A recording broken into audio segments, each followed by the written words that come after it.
కృష్ణా జిల్లాలో diesel, petrol కొరత లేదని జిల్లా కలెక్టర్ డికే బాలాజీ స్పష్టం చేశారు. అవసరానికి మించి ఇంధనం నిల్వ చేస్తే చట్టపరమైన చర్యలు తీసుకుంటామని హెచ్చరించారు. కలెక్టర్ ఎస్పీ విద్యాసాగర్ నాయుడు కలిసి పామూరు, గూడూరు, మచిలీపట్నం ప్రాంతంలోని పలు పెట్రోల్ బంకులను ఆకస్మికంగా తనిఖీ చేశారు. బంకుల్లో స్టాక్ పరిస్థితిని పరిశీలించి యజమానులతో మాట్లాడారు. కొన్ని చోట్ల డీజిల్ సరఫరా ఆలస్యమవుతుందని తెలియడంతో సంబంధిత ఆయిల్ కంపెనీ అధికారులతో మాట్లాడి వెంటనే సరఫరా చేయాలని ఆదేశించారు.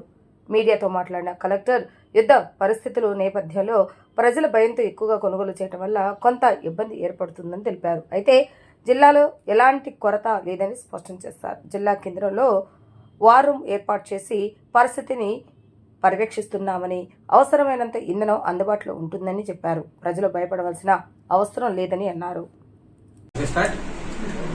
ఈరోజు కృష్ణా జిల్లాలో డీజిల్ సమస్య పైన క్షేత్రస్థాయిలో ఏం జరుగుతోంది అని ఆరా తీసే దానికోసం గౌరవ ఎస్పీ గారితో పాటు క్షేత్రస్థాయిలో జంటిగా పర్యటన చేయడం జరిగింది. మనం ఆల్రెడీ జిల్లాలో ఒక వార్ రూమ్ కూడా ఎస్టాబ్లిష్ చేస్తాము. ప్రజలందరికీ చెప్పడం ఏమంటే, వాస్తవంగా డీజిల్ కొరత అయితే లేదు, కానీ కొంతమంది ప్యానిక్ బయింగ్ అంటాము మేము దీన్ని. అంటే ఇంకా మనకు దొరుకుతుందో లేదో అనే ఒక భయంతో ఎక్కువ కొంతమంది కొనడం వల్ల, మళ్ళీ నిన్న సండే కూడా అవడం వల్ల, సండే నార్మల్లీ సప్లైస్ ఉండవు, ఈ 2-3 ఇష్యూస్ ఒకేసారి కలిసి రావడం వల్ల కొంతవరకు ఇబ్బంది వచ్చింది. ఆల్రెడీ ఆయిల్ మార్కెటింగ్ కంపెనీస్ అందరితోనూ మాట్లాడాము. యాక్చువల్లీ సప్లైస్ అన్ని స్టార్ట్ అయినాయి. యాక్చువల్లీ ఎక్కడా గ్యాప్ లేనట్టు ప్రజలకి డీజిల్, ఫ్యూయల్ అందించే బాధ్యత ప్రభుత్వానిది యాక్చువల్లీ.